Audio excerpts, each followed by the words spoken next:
আজকে আবার চলে এসেছি একটা নতুন রেসিপি তোমাদের সঙ্গে শেয়ার করতে।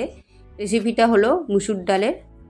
রেসিপিটা কিভাবে বানিয়েছি চলো তোমাদের দেখাই। 150 গ্রাম মতো মুসুর ডাল নিয়ে নিয়েছি, 3টে ডিম নিয়ে নিয়েছি, দুটোকেই আমি আলাদা করে সেদ্ধ করে নেব। কড়াতে আমি অল্প করে একটু তেল দিয়ে দেবো। তেলেতে আমি দেব একটা মাঝারি সাইজের পেঁয়াজ কুচোনো, আর 4-5টা রসুন এইভাবে কুচিয়ে নিয়েছি, আর একটা শুকনো লঙ্কা। এটা লাল লাল করে ভাজা হয়ে গেলে দুটো মাঝারি সাইজের টমেটো আমি এইভাবে কুচিয়ে নিয়েছি, এর মধ্যে সামান্য পরিমাণে একটু নুন দিয়ে দেবো। টমেটোটা গলে যাওয়ার পর তারপর আমি এতে একটা মশলা দেবো। মশলাটাতে আমি নিয়ে নিয়েছি জিরে, ধনে, লঙ্কা গুঁড়ো, হলুদ গুঁড়ো, সামান্য একটু গরম মশলা গুঁড়ো, সব হাফ চামচ করে নিয়েছি, শুধু হলুদ গুঁড়োটা 1 চামচ নিয়েছি। একটু মশলার বাটিটা ধুয়ে জল দিয়ে দেবো। মুসুর ডালটা যদি এইভাবে রান্না করা যায় খেতে কিন্তু খুব ভালো লাগে। অনেক সময় বাড়িতে মাছ মাংস থাকে না, বা মাছ মাংস থাকলেও খেতে ইচ্ছা করে না, তখন কিন্তু মুসুর ডালটা এইভাবে রান্না করলে খেতে কিন্তু দারুণ লাগে, আর কোনো কিছুর প্রয়োজন হয় না। এটা দিয়েই পুরো ভাত খাওয়া যায়। যদিও এটা ভাত, রুটি, পরোটা, লুচি সব কিছুর সঙ্গেই তোমরা খেতে পারো।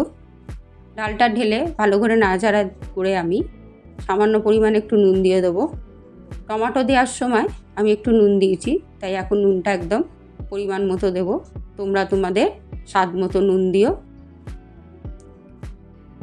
আবার একটু নেড়ে চেড়ে নিয়ে আমি এর মধ্যে পরিমাণ মতো জল দেব।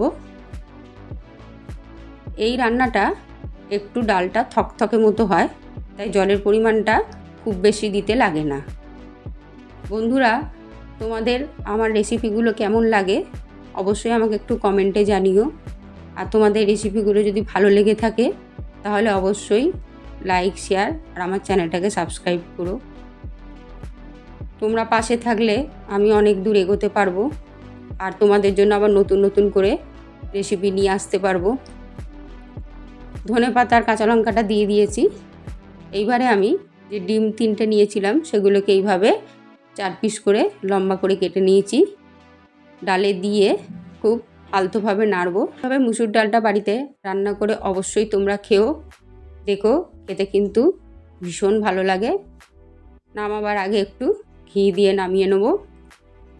যদি রেসিপিটা ভালো লেগে থাকে তোমাদের অবশ্যই লাইক, শেয়ার করো আর আমার চ্যানেলটাকে সাবস্ক্রাইব করো। সবাই ভালো থেকো, সুস্থ থেকো। ধন্যবাদ।